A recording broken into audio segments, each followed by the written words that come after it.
what you will have is a magnetic field, and what we realize later on is that if we have a motion of magnets themselves, so there's this famous experiment by Faraday where he took this magnet inside a coil, and if you have motion of the magnet inside a coil, what you see is a current come up, or an electric field being established. So magnetodynamics essentially talks about a magnetic field and an electric field. Okay, so if things are static, then you'll only have one kind of field. If things are not moving, things are stationary, you'll only have one kind of field. For electrostatics, you'll have the electric field. For magnetostatics, you'll have the magnetic field. If there is dynamics, if there is motion, then for electrodynamics, the changing electric field will produce a magnetic field, and the changing magnetic field will produce an electric field. So this is essentially the outline that we're going to follow. Is this clear up till now? Any questions?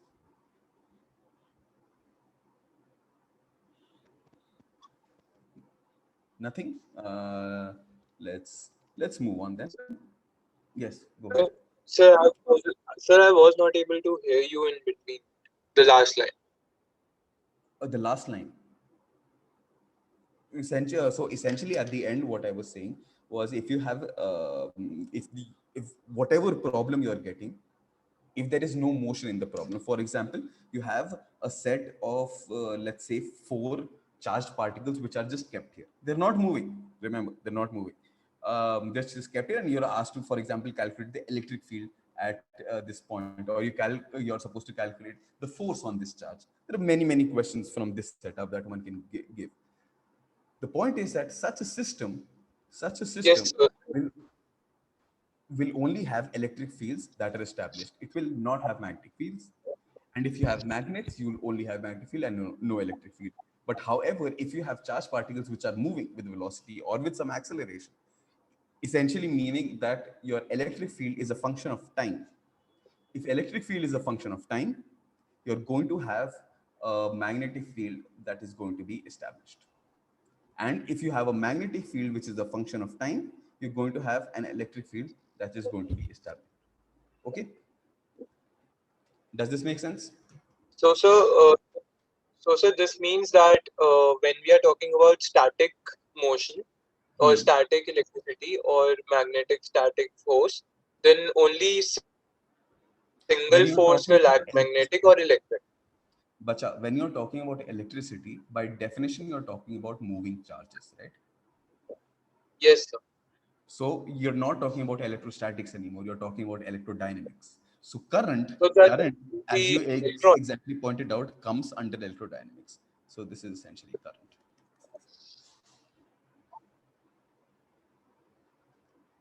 Make sense? Yes, sir. Okay, lovely. So, and that is why you will see that current essentially produce magnetic fields as well, right? You're going to see that in the future. Okay, let's move on. Let's start with the first chapter, which is essentially electrostatics. Now, the first thing that we need to define when we talk about electrostatics is obviously the electro part of the whole word, right? Or the charge. What is a charge? A charge, do you guys have any idea what a charge is? Sir, charge is the movement of electrons in a certain direction. Is the movement of electrons. Yes, sir. From one voltage to another voltage, like it cause of variation in voltages. The flow of electricity, flow of charges. Flow of charge, flow of charge is current, right? I am talking about what charge itself is. What is charge? Sir, electrons. Electrons have charge. Electrons are not charge. Electrons have. Negatively charges. Okay. So you raised a very interesting point here. Let's take, for example, the electron. Now, the electron will have some mass, right? Mass of the electron which is given to be 9.1, I think, into 10 raised to the power minus 31 kilograms, from what I remember. There's a mass that is associated with the electron, right? Is just like the mass being a property of the electron, the charge is also a property of the electron. Mass is the property of inertia, correct?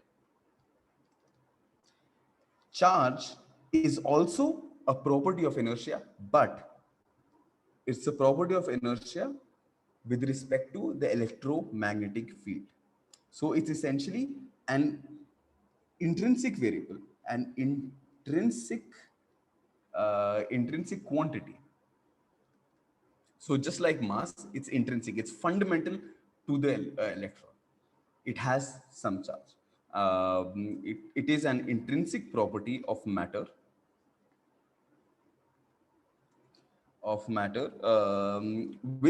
gives which gives rise to uh, which essentially gives rise to electric fields.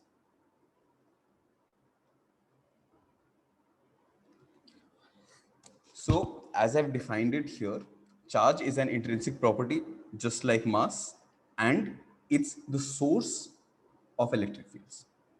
It's the only, well, it's not the only, but it's a source of electric field. Okay. So, charge has two things. It's an intrinsic property or a fundamental property, and it gives rise to electric fields. And not only electric fields but electric potential and everything that comes along with it, electric energy, yes, mechanical energy, and all of the work done and all of the things that come along with all of these things. Now there are two types of charges. There is positive charge and negative charge.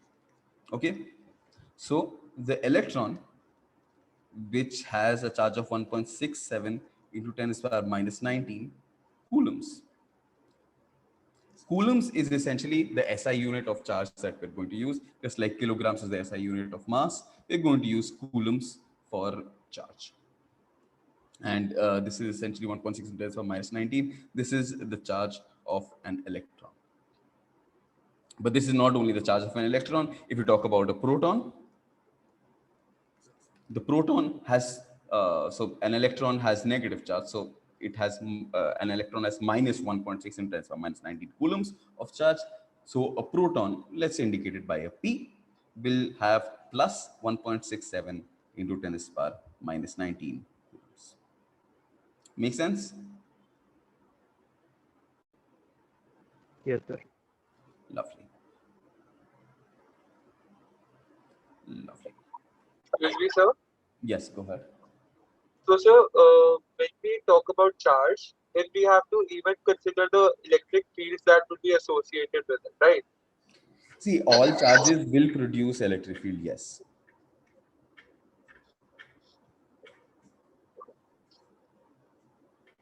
Does that make sense? But the opposite might not be true, in the sense that you might have an electric field which you're not given the source for. So for example, you there might be a condition where let's say you have this particle here which is hanging from the rooftop with the string, and what you do is you have an external electric field that that you apply like this. The source of this electric field is not really known. So essentially you have an electric field without a source.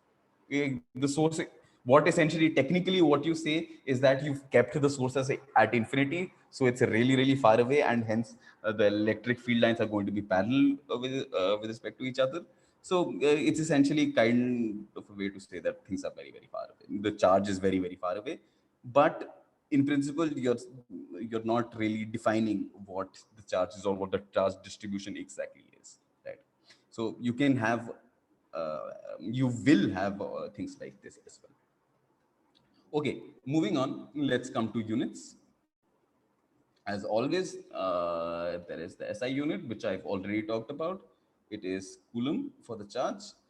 There is a CGS unit as well, which is CGS unit for charge, which is essentially ESU, which essentially means the electrostatic unit.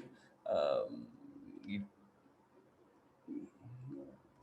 so you define the CGS units based on the Coulomb's law. When we come to the Coulomb's law, we'll discuss about these units a bit more.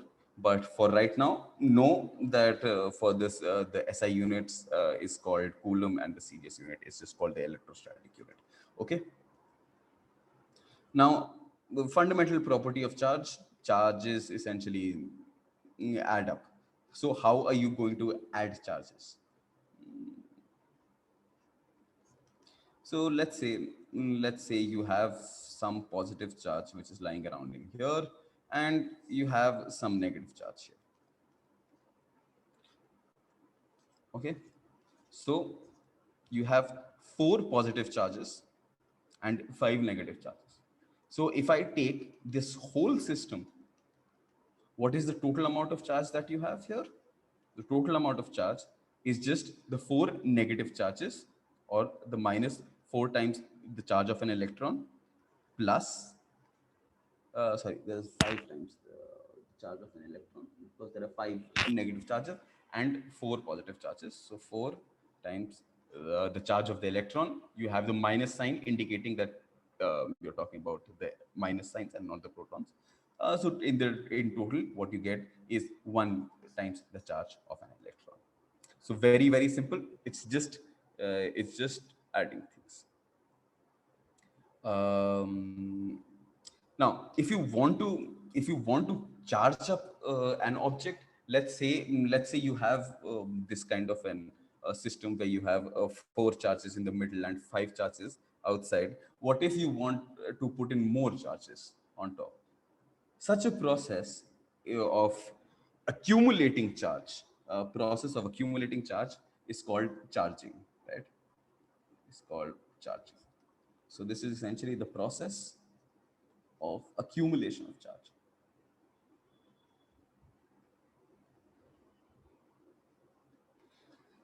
There are common ways of charging. Some of them you must have already done by yourself, maybe without even knowing. So one way of charging is just by friction. So in the sense that take something made of plastic, and rub it against your hair, for example. What will happen is that the electrons from one end will end up on the other end, depending on which charge it. So it sometimes what might happen is that your head is positively charged, such that the electrons actually go from your head to the comb. And sometimes what might happen is that your head is negatively charged, in the sense that some of the electrons from the comb went into your hair. Either process can happen, but what is happening is that things are getting charged. So friction is one of the sources of charging. Friction is essentially, what it does is transfers charge randomly. Okay, so you cannot really figure out exactly how much charge has been transmitted unless you sit down and do an experiment with, let's say, the comb, and you exactly measure how much force how much electric field this comb is producing with some very sophisticated instruments. Then you might be able to figure out how much charge that has been transferred. But just by knowing the process of transferring, you cannot figure out how much charge has been transferred. It's only post hoc that you can figure it out. So in friction, you cannot really figure out how much charge is being transferred.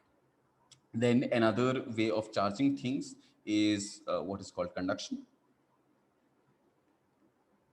Conduction, as the word means, it means that things are being conducted. So electrons are being conducted, essentially.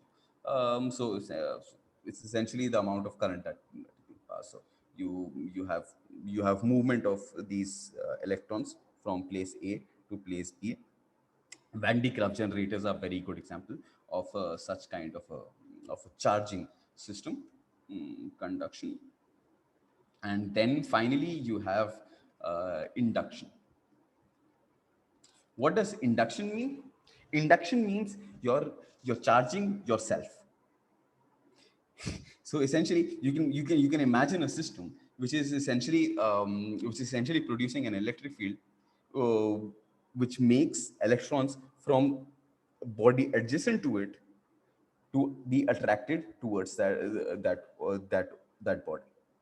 So it's charging itself. Does that make sense?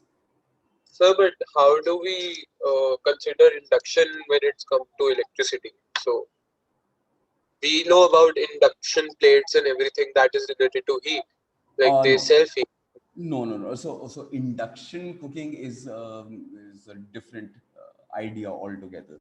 It's not about charging. There the point is to heat the system up. So essentially, there what you're using is the fact that if you pass current through, let's say, a surface, you're passing a current. What essentially will happen, because the resistance, you'll heat up.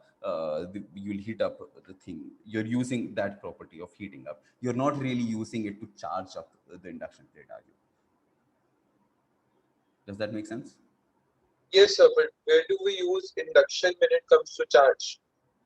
You'll see it. So there are these objects. So you know these objects called capacitors. Yes, no.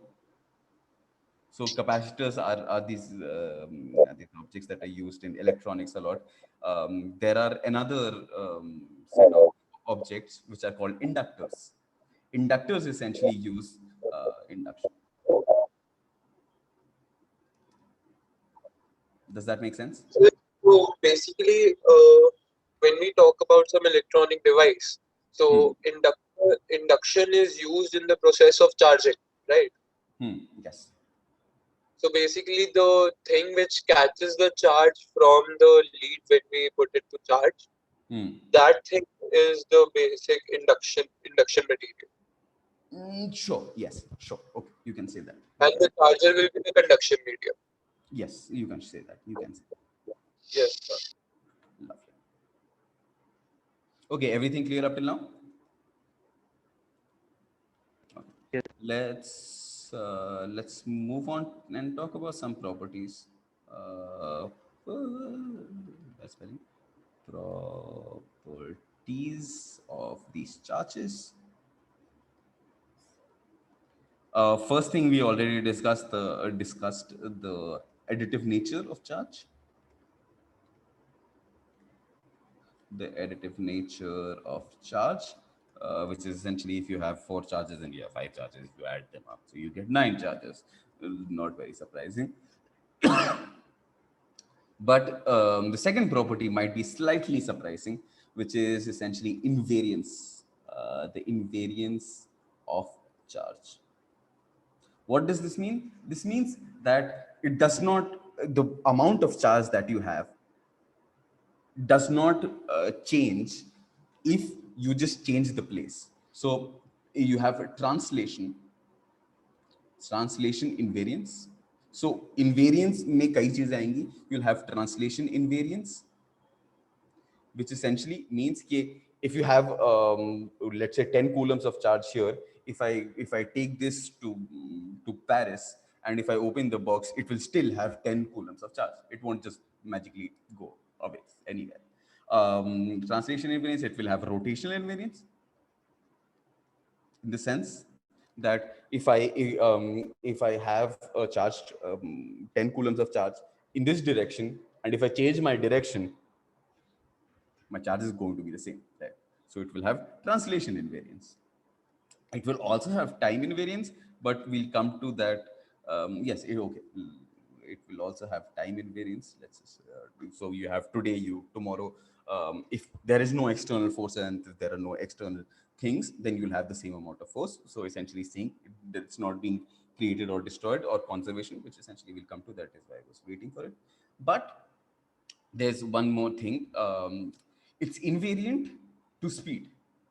So essentially, no matter how fast you're moving, until unless you're in an inertial frame, remember the definition of an inertial frame, you can either be static or moving with a constant velocity. You're not accelerating, right? So if you're in an inertial frame, your charge is invariant. So there is charge invariance inside inertial frame. Make sense? Same thing, Yes. as I said already, time invariance. So this essentially also leads to the fact of conservation of charge. So you have conservation. Just a second. So you have conservation of charge. Just like conservation of mass or conservation of energy, it has the same exact definition. What does the conservation of charge say? Well, it just says the total amount of charge you have initially will be equal to the total amount of charge you have finally after any process you do. So charge can neither be created nor destroyed. So charge cannot be created nor destroyed. Make sense? Yes, no, maybe. Excuse me, sir, I had a question. Go ahead.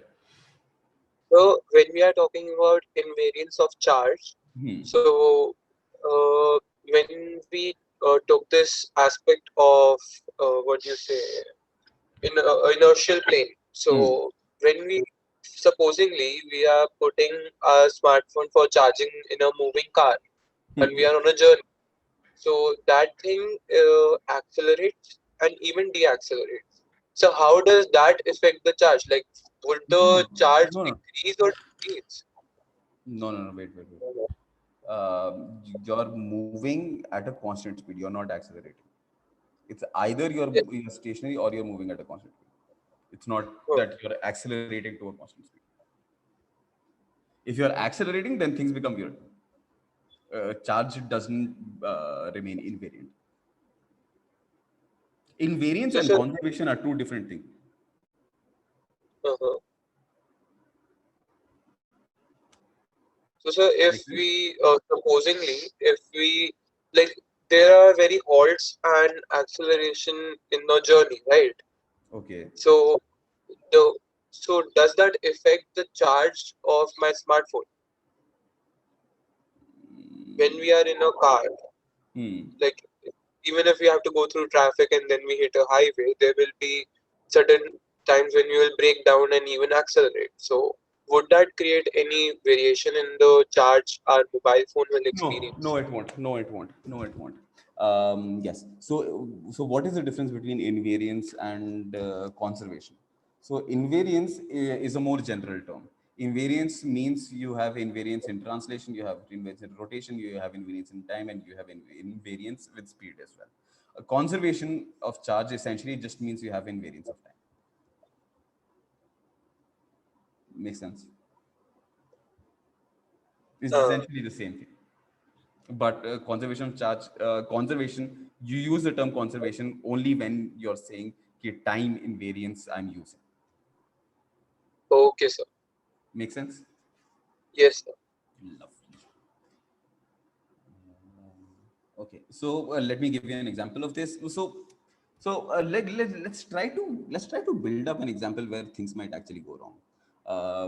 Let's think of an example. यहीं पे बनाता है ऊपर में. Let's think of an example of, let's say you have an electron. You have a positron and an electron which essentially come together and annihilate each other. So if you have a particle and you have the antiparticle, they come together, they annihilate each other. What does it mean that they annihilate each other? It means that they're producing energy, right? How do we write energy? We write energy in terms of gamma rays. Gamma rays are photons or energy packets. Packets of energy, photons, gamma rays, all of them same thing. Okay. Infinite number of words भी मैं use करेगा, meaning same ही है, कोई फर्क नहीं पड़ता उसे. So here if we try to talk about our invariances, well, what about mass? Well, initially you had an electron and a positron, so the total mass was twice the mass of an electron, correct? And in the end, you have two photons, and photons are massless, so you have zero mass at the end. Okay, so mass is not being conserved in this particular process. That is interesting. What about What about charge? Let's say the charge, you have positive charge, you have plus E charge here, you have a minus E charge here, and you have a zero charge here. So you have a plus E charge here, and you have a zero charge here. So charge is automatically conserved. Conserved, not conserved. What about other things? What about, let's say, the spin of the particle? Do we know what the Excuse spin me, of the sir. particle is? Yes. So what is M in subscript E? Like it would be the mass of Mass of the electron. electron. Yes. Yes, sir. Okay. Thank you, sir. So whenever I write Me, it means mass of electron. Mp means mass of proton. Mn means mass of neutron. Make sense? So these are essentially standard things that I'm going to use. More or less. Yes. So do we know what the spin of of an electron is? Any idea? Spin के बारे में सुना है?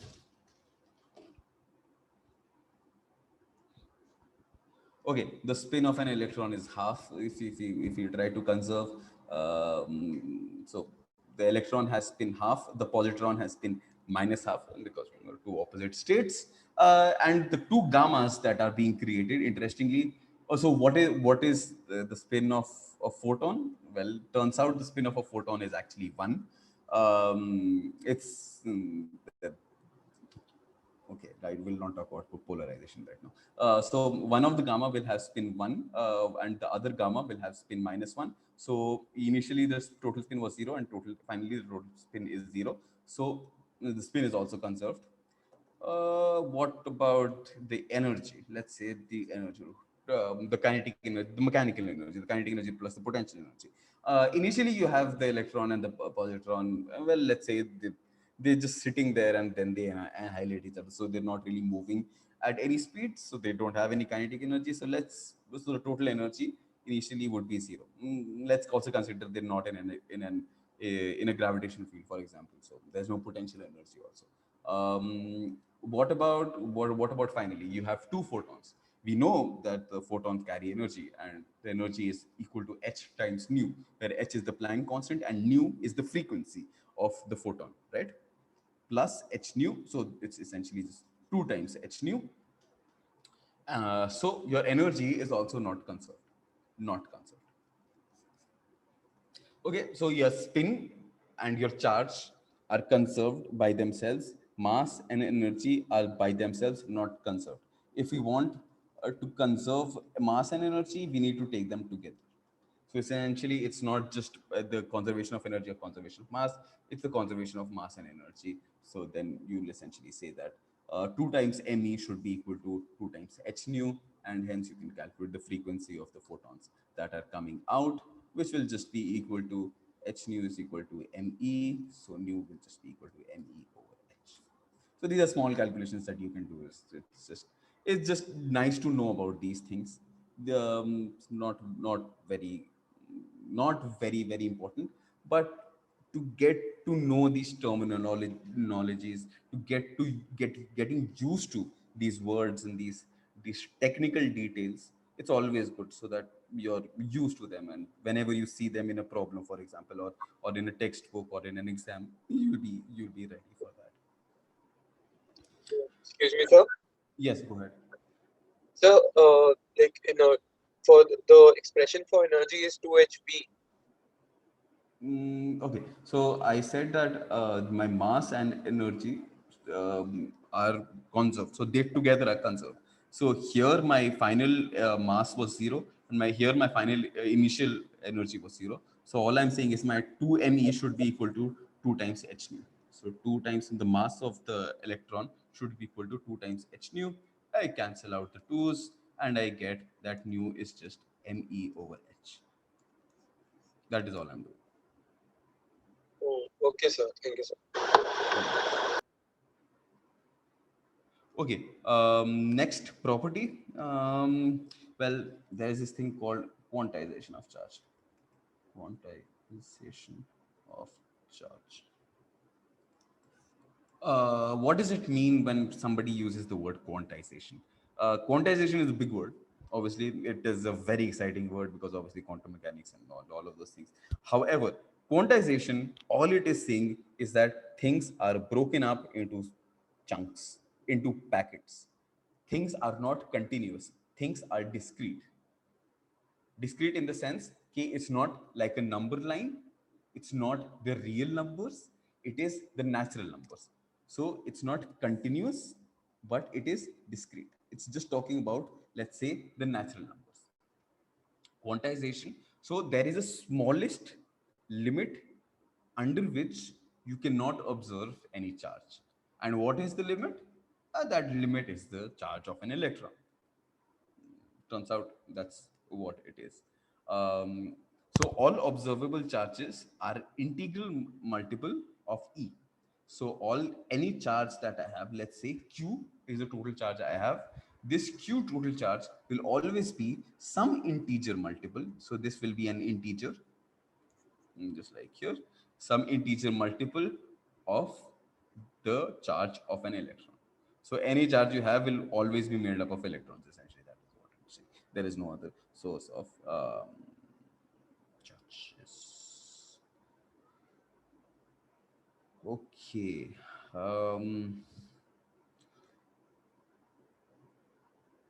Okay, let's quickly do this question because it's required. Let's say you have a total charge of -1 coulomb. Okay, you have a total charge of -1 coulomb. Just calculate for me how many electrons are there. Calculate the number.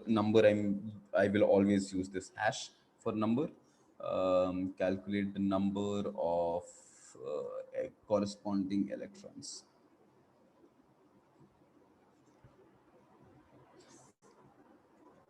So how many electrons are there in 1 coulomb? Essentially, that is what my question is.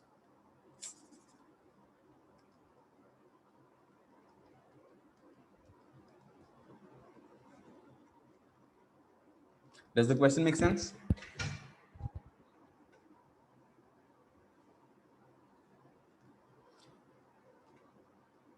Yes. Something doesn't make sense, just point it out. I'll be happy to answer, always. Sir, here n will be -1, right? I'm sorry? Sir, the value, what is n in this Q is equal to n electron? N is the number of electrons. Number of electron.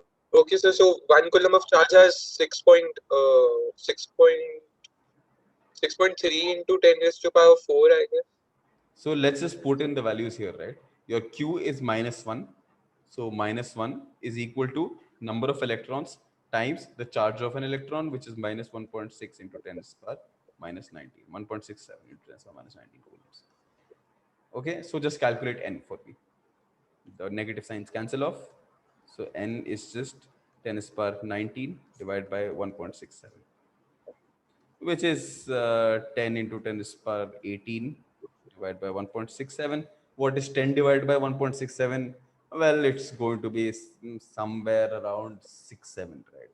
So let's just call it 6.7 into 10 to the power 18 electrons. Make sense? Yes. Okay, lovely. Let's not waste any more time with this.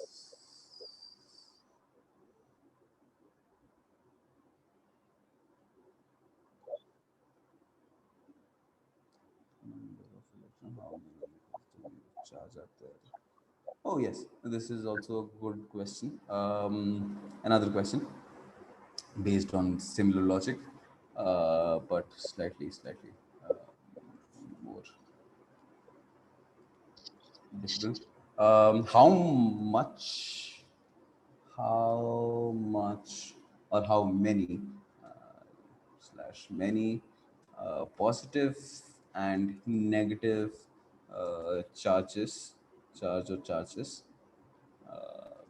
charges are there charges are there in a cup of water?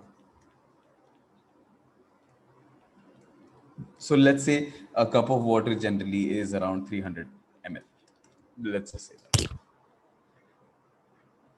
How many? Yes.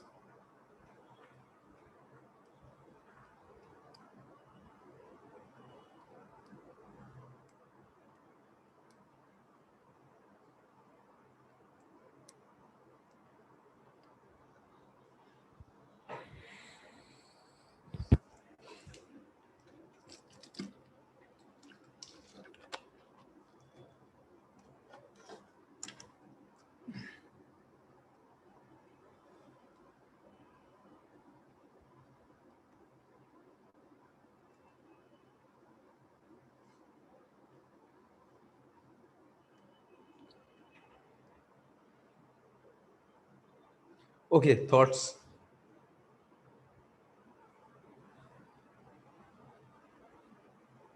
Thoughts.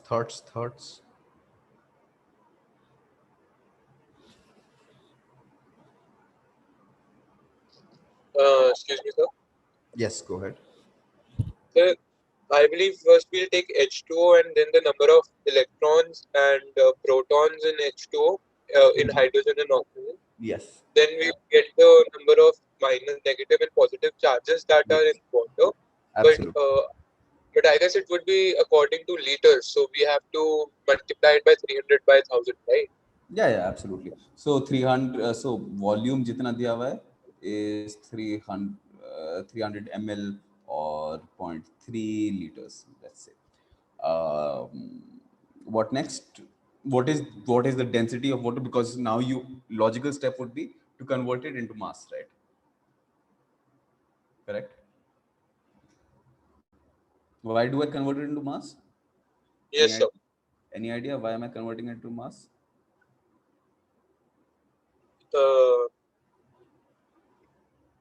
Because I know the molecular weight of water, right? What is the molecular weight of water? 18 atomic mass unit. Because there are 18 things in the water. There is hydrogen, there is oxygen, which has 8. So 16 plus 2 from hydrogen. Correct? Yes. So yes, sir. So we'll get both the masses. so this is 300 ml, which essentially means it's around 300 grams.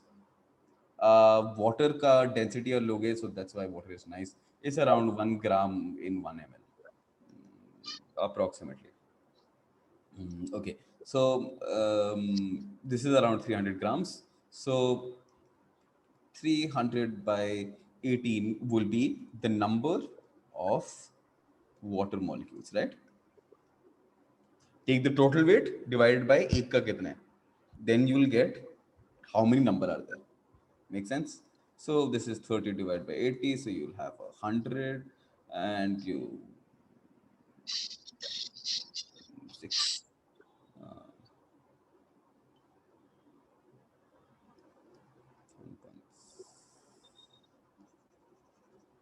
So 6 bar ho jayega. 1 point. 1.667. Yes. But this is in atomic mass unit, right? You need to convert the Yes, unit. sir. ऊपर वाला की units क्या है? ग्राम. नीचे वाले का unit क्या है? Atomic mass unit. Atomic Convert the mass. unit. How do you convert? By multiplying by Avogadro's number, right? Oh, 6.022 into 10 raised to power Yes. 24. 23. Yes. 23. 23.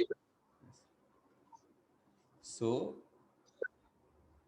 you will just have to multiply this by Na, which is 1667 into 6.022 times 23. So these are the number of molecules. So we have to solve this or we can leave it here. Well, you can no. I mean, just use a calculator. Just put in the numbers. Approximately, bata do kya hai. You can just multiply 17 and 6 also. It's going to be the same.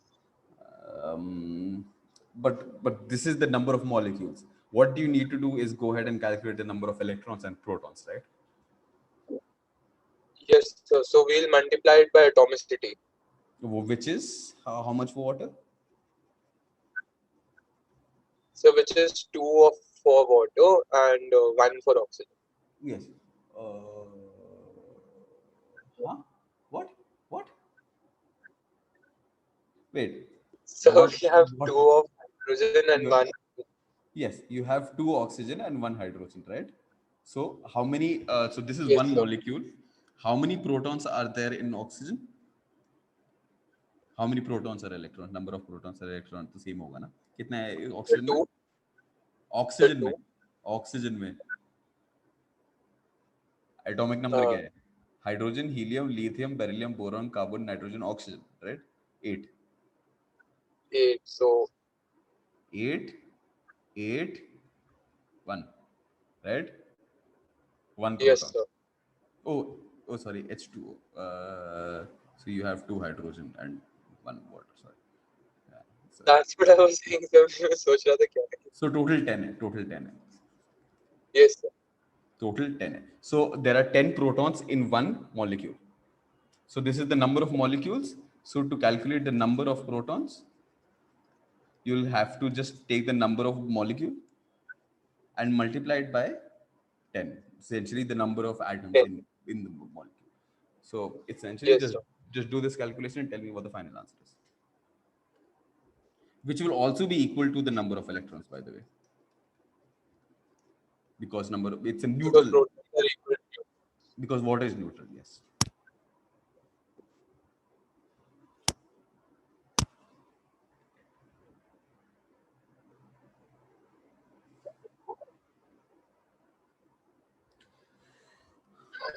So it would be somewhat around 1, 2, 3, 4, 5.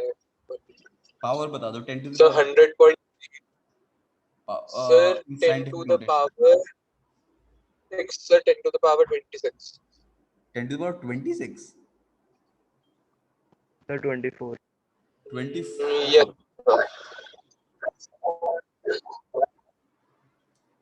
Number of a 10 power 24. ठीक है. So last में into 10 में तो कितना है? Makes sense. सही. Correct. Yes. Absolutely correct. Okay, let's move on. So simple questions done. Yes. Now let's come to actual forces. Actually, talking about we just talked about charges up till now. Let's talk about forces. So when one talks about forces of static things, one starts with Coulomb's law. What does the Coulomb law tells us? Well, it tells us that if there are 2 point charges, so 2 point charges, if let's say they are r distance away, and each of them have some charge q1 and q2 respectively, the force that is acting between them, so force on the first one with respect to the second one is so it's obviously going to be a vector quantity. So this second charge will essentially force it towards it, and this charge will essentially be forcing it in this direction. F12 is defined as force on q1, q1 due to q2, and F21 is known as the force. We will define it as the force on q2 due to q1. Okay, it's pretty obvious that both these forces are going to be equal to each other. Why is this pretty obvious? Because Newton's third law, correct? Action and reaction. How much ever the force is, the force in the other direction is going to be exactly the same. So according to Newton's third law, F12 is going to be equal to F21. Now, just analogous to our law of gravitation that Newton gave, where he said that the force between two massive objects of mass m1 and m2 is going to be directly proportional to the product of the masses and inversely proportional to the square of the distance between them. exactly analogously to that, you'll have the Coulomb's law, which essentially says that the force is going to be proportional to the product of the charges and divided by the distance squared. And remember, in the case of gravitation, you had the gravitational constant here. Here you have the electric constant, K. Okay, so the force is given by some constant times the multiplication of the charges Q1 and Q2 divided by the distance between them, the squared of that. Okay, now this K that you have here, this constant that you have, you can write it as 1 by 4 pi epsilon naught. We'll always be writing it as 1 by 4 pi epsilon naught. So we'll always be writing F as 1 by 4 pi epsilon naught Q1 Q2 over R square. This is one formula that you'll see like throughout. You'll be seeing this every day of your life or the next year, obviously. I mean, until unless you want to continue in this, but it's a separate issue. Okay, this epsilon naught here So, is, Tabish sir, yes, can go you ahead. please take care of your voice? Like your voice is not audible. My Just what? like it's not audible. Keep your mic right next to your mouth. Man, it's literally here. Yeah, but you can be a little louder. Thank you. Okay, okay, sorry about that. Um, okay, I don't know how to work this. Okay, so we're talking about the constant. Yes, the constant here is 1 by 4 pi epsilon naught. So this constant, if you think about it, will essentially tell you how much this force is going to be affected by the material that is between these two objects, or by what is essentially these two objects are present. If they are present in vacuum, then you'll have some epsilon naught. But if it's present in some other material, for example, a dielectric, for example, a conductor, you'll have a different epsilon naught. This epsilon naught is what is called the constant of permittivity. Permittivity. Permittivity. Yes. It's called the absolute permittivity. Let me write this down slightly better.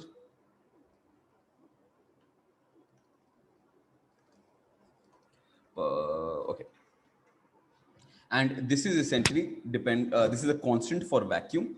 It has a value of epsilon naught is essentially for vacuum, and it has a value of 8.85 into 10 to the power minus 12 coulomb square meter inverse squared and Newton inverse. We calculate the units. That is what essentially these units turn out to be. But thankfully, you don't have to remember this. Why do you not have to remember this? Because every question paper has this value given inside it. uh, whether it be NEET, whether it be JEE, whether it be CBSE, every paper has essentially nobody is expected to remember this value. But a better value to remember is essentially what happens when you take this value and put it inside this K 1 by 4 pi epsilon naught. Why is that slightly important? Because it's actually a very easy thing to learn. It's just 9 into 10 is per 9. So that's something that is very easy to learn. Just remember 9. So it's 9 into 10 is per 9. That's the value of K. Units being Newton meter square per Coulomb square. Okay, makes sense? This value of K, just remember this. No need to remember this at all. Does that make sense? Yes, no, maybe. Yes. Okay. Now let's bring back our discussion on units, on CGS units and SI units. I said okay, we're going to come back to that discussion when we're talking about Coulomb's law, and now is the correct time, because what essentially is happening when we're going from CGS units to SI units, or from SI units to CGS units, is essentially this constant K that is changing here. How is this constant K changing? Apologies. How is yes. This constant K is, as I said, 9 into 10 is power 9 Newton meter square per coulomb, Newton meter square per coulomb squared. This is in SI units. However, in CGS units, this K is just equal to 1 in CGS units. So if you take your charge to, rather than being in coulomb, rather than in the electromagnetic unit, or the EMU or the CGS unit for charge, your coulomb's force, the force F, the force vector F, is actually just given by K, which is 1. So the K is gone. So this is just 1 into Q1, Q2 over R square. And these two will be in the CGS units, and so will this be. The CGS unit for distance is what? Centimeters, right? This will be measured in centimeters, this will be measured in EMUs, and my value of K will be 1. So you can understand why sometimes it will be easier to use CGS units. So you don't have to you don't have to worry about these constants hanging around forever, just a K and a K square and a K cube, or a square root of K just hanging around for no reason. If you work in CGS units, all this K is just 1. You forget about that, but that's something that that's used mostly in a bit more advanced courses.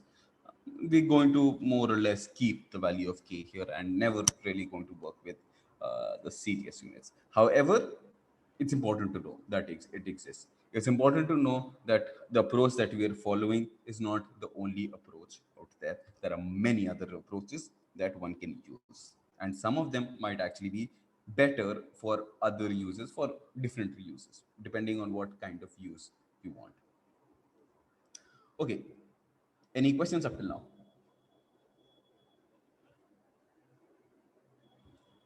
Any questions up till now? No, sir. Am I audible? Ram se आवाज आ रही है? Yes, sir. Clear. Lovely. Properties of Coulomb law.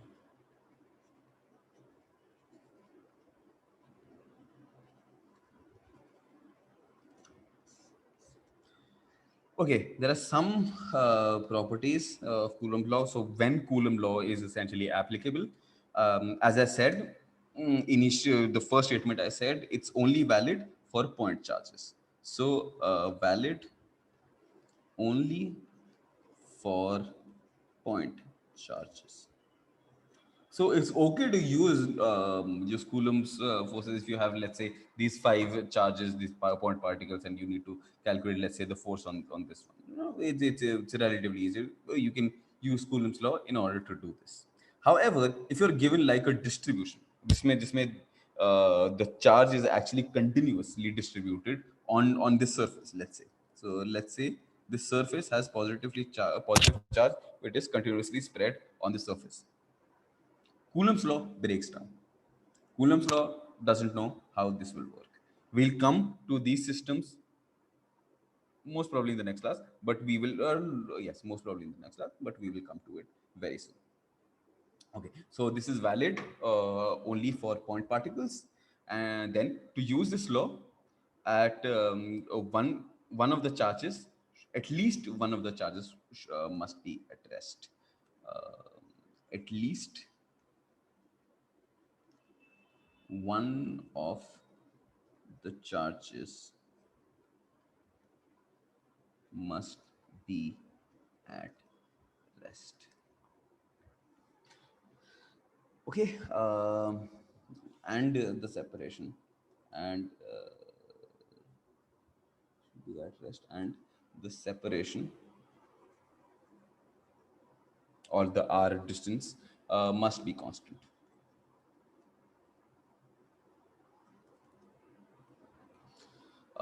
Third point, this Coulomb's law is also valid for spherical charge distribution.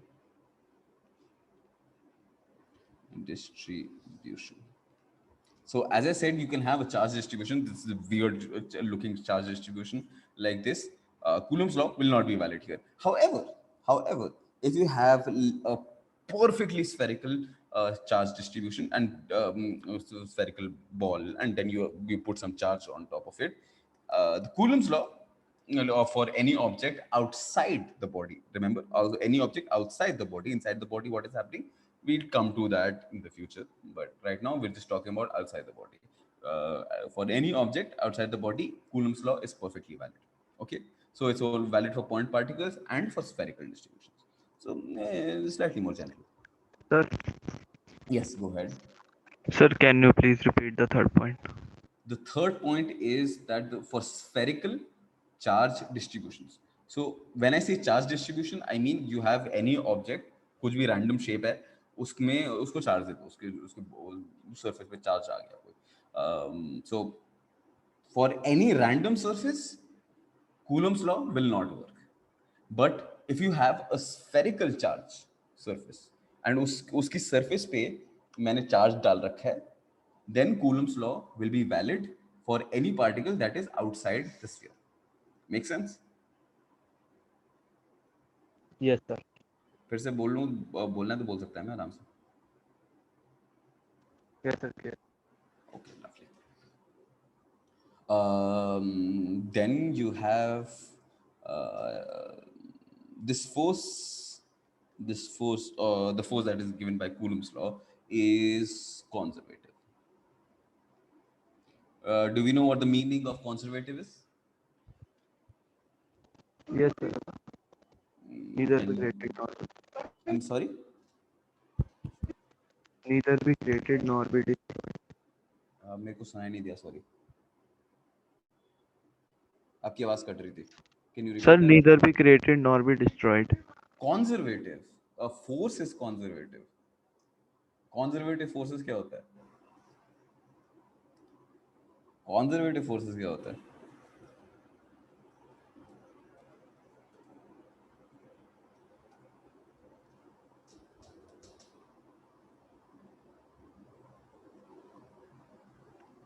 Sir, work done अभी से याद निकालते थे. Work done से निकालते थे. I am giving you an idea. So in a conservative force, अगर मैं कोई भी एक लूप लूँ, एक पॉइंट से दूसरे पॉइंट पे जाऊं, so my total work done for a loop my total work done should be 0. That is essentially what conservative forces are.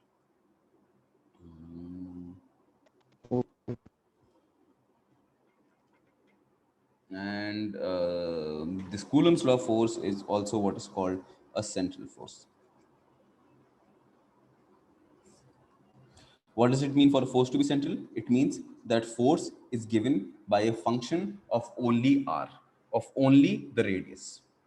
Okay, so as here you have your function is a constant times the charges. Charges are not dependent on either r or theta.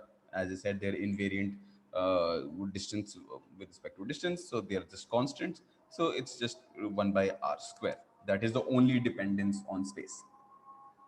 So it's only dependent on r, so hence it's a central force. If it were to be dependent on theta, for example, or phi, so you have r, theta, phi, the three-dimensional angles, then it won't be a central force, but such a force which is only dependent, only a function of r or the distance from the center is called a central force.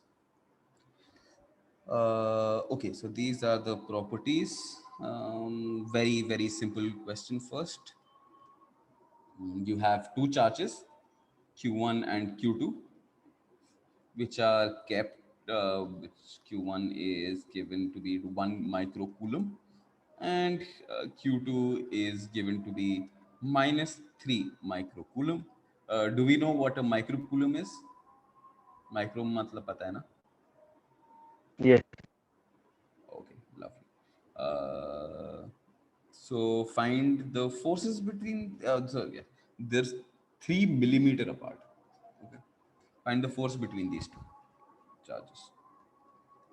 F is equal to what?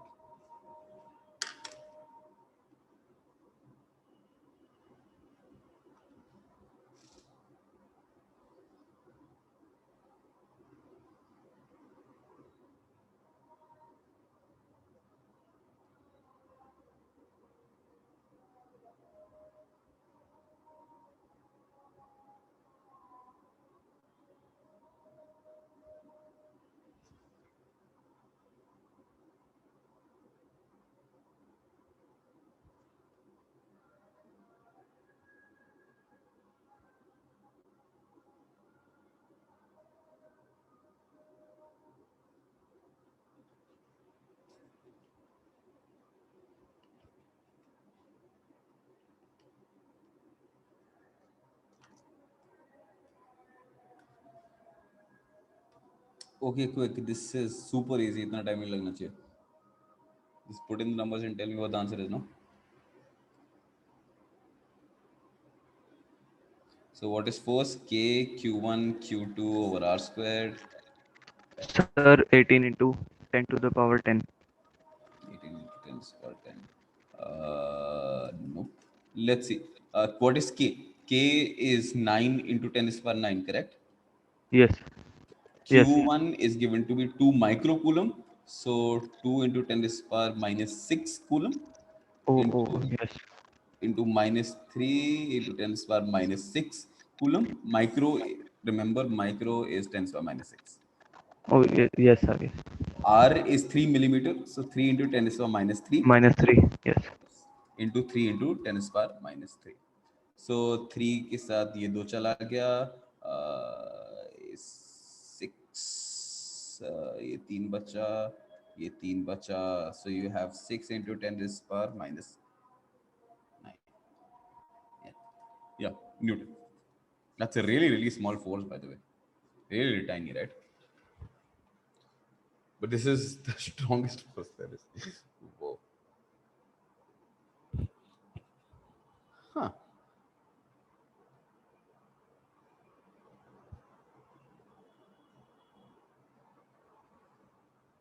I didn't realize it's going to be this small. Very interesting. Okay, ठीक है. It's 6 into 10 is power minus 9. Well, both are microcoulomb. That makes sense. Chalo, let's move on to the next question. You have two charges. When placed at a separation, they pull on each other. Charges.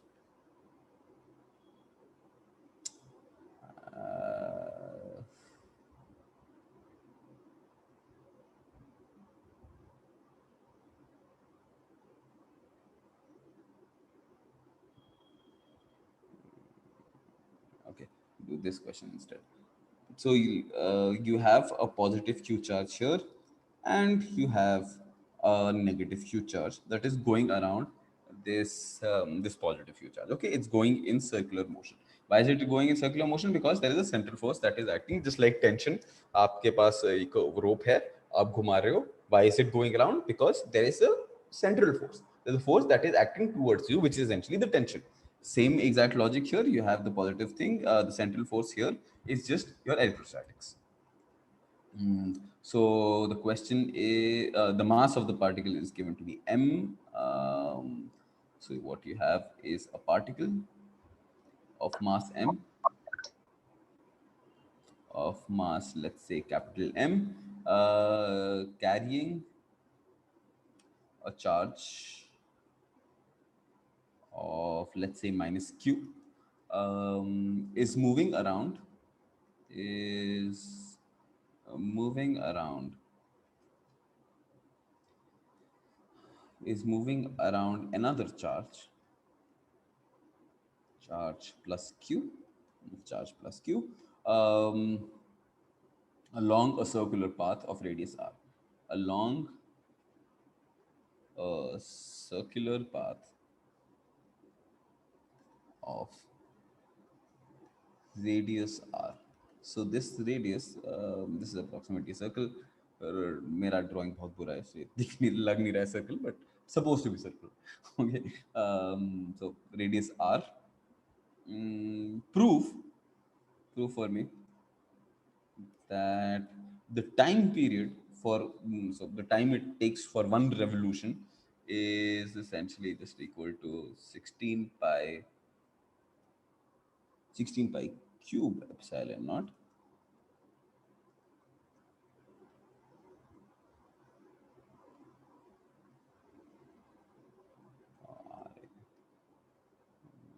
R divide, this is R,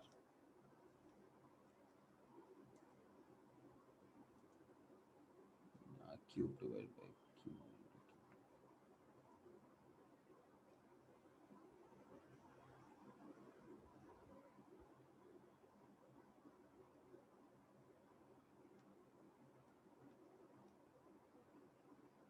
Or q square, sorry.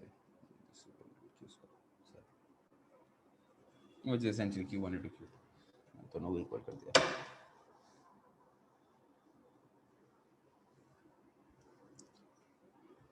Okay, go ahead. Should not take you more than 3 minutes or 2 minutes.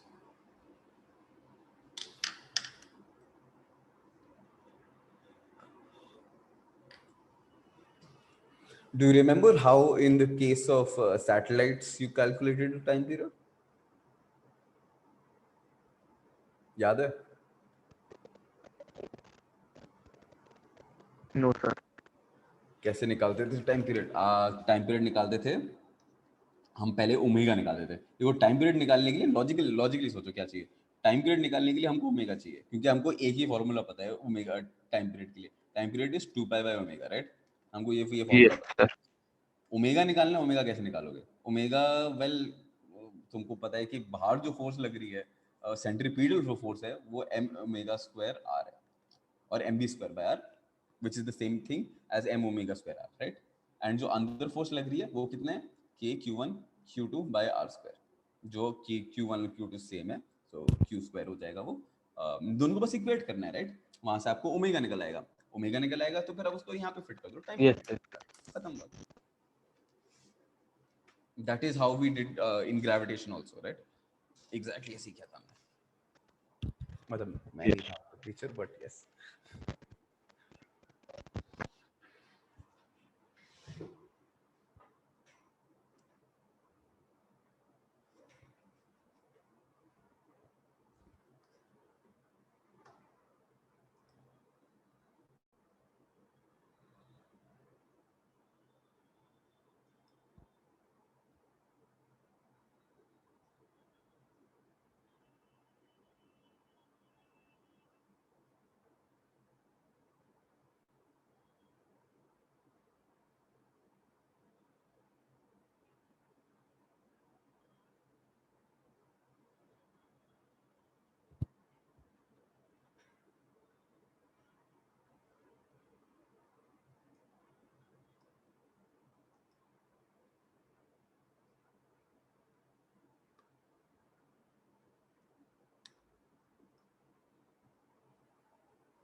Yes, sir. Got it.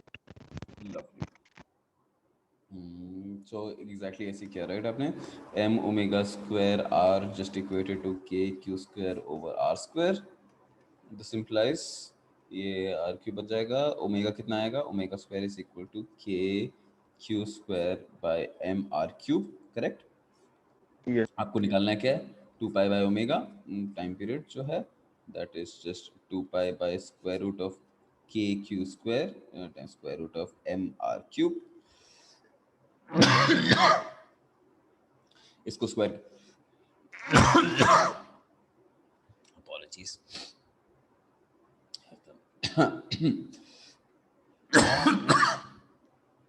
Yes. Now substitute it back in. What do you get? Sorry, you get 2π square root of mr square over kq squared, mr cubed, sorry, mr cubed by q squared. ये तो पूरा आ गया. What is your k? K is just 4π epsilon naught. ये जो 2 जब अंदर जाएगा तो ये भी 4 हो जाएगा, तो 4 squared with is just 16, which you will get here. Epsilon naught यहाँ से आ जाएगा, एंड पाई, एक पाई बाहर से अंदर जा रहा है तो वो पाई स्क्वायर बन जाएगा, और एक पाई यहाँ से आ रहा है तो वो पाई क्यूब बन जाएगा. So that's why you have this term. So all the terms are done.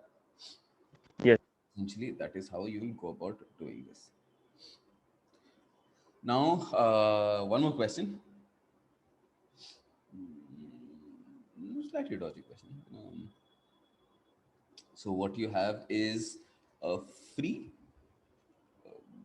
a free ball. So it's essentially, let's call it A of mass, let's say 8 grams, carries a positive charge of carries a positive charge of, let's say, 5 into 10 raised to the power minus 8 coulombs. So I'm giving you the charge. What must be the nature and magnitude of the charge? What must be the nature and magnitude of the charge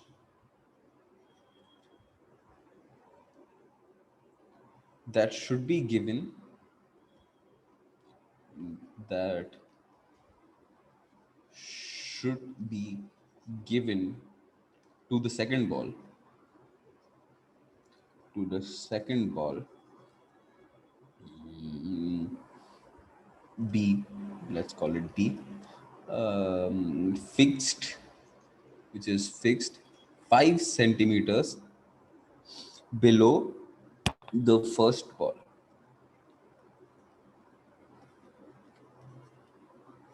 First ball. So what is the situation? You have one ball here, which is kept on the ground, and you have another ball here, which is given to be how many? 5 centimeters above you. 5 centimeters above you. The above weighs 8 grams, and it has some charge Q, which is given by this one. The question is, how much charge should this bottom ball have so that the upper ball is stationary? The first ball, um, face the first ball, so that the ball A is stationary. Does the question make sense? Yes, sir. Okay. Right.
Sir Hmm.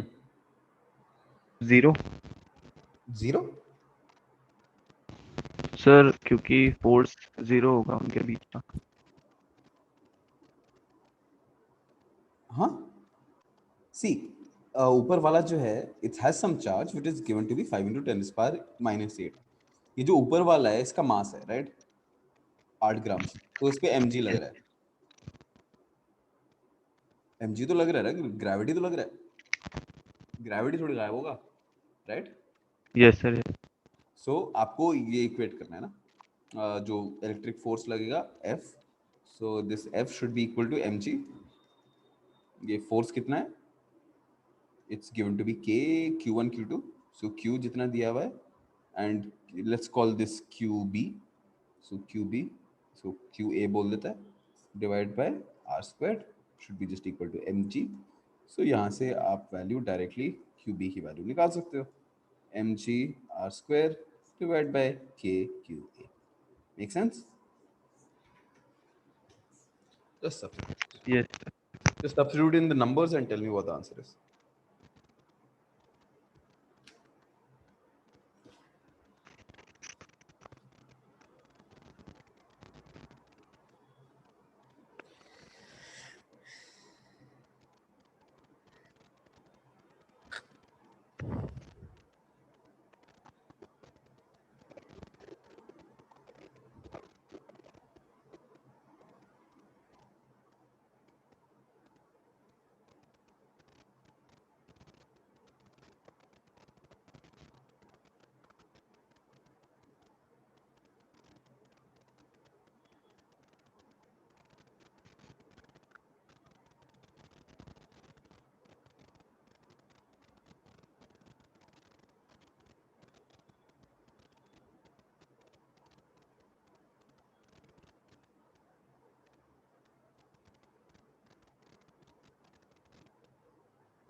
Sir, 8.71.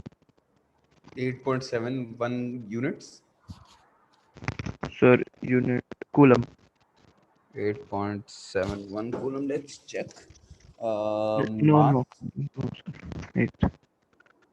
8 into 10 is power minus 3 kilograms into g, which is 10 meters per second, into r square, which is 5 centimeters. So 5 into 10 is power 2 into 5 into 10 is power 2 divided by k. K is given to be 9 into 10 is power 9 multiplied by qa, which is 5 into 10 is power minus 8. So just cancel out things.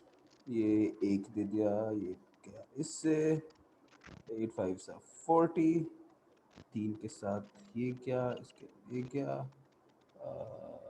40. So this is just 400 divided by 9, which is what, around 40. Let's just say, because 400 divided by 9 is also equal to 400 divided by 10. Yeah, make sense? इतना coulomb charge. Yes, sir. Okay, now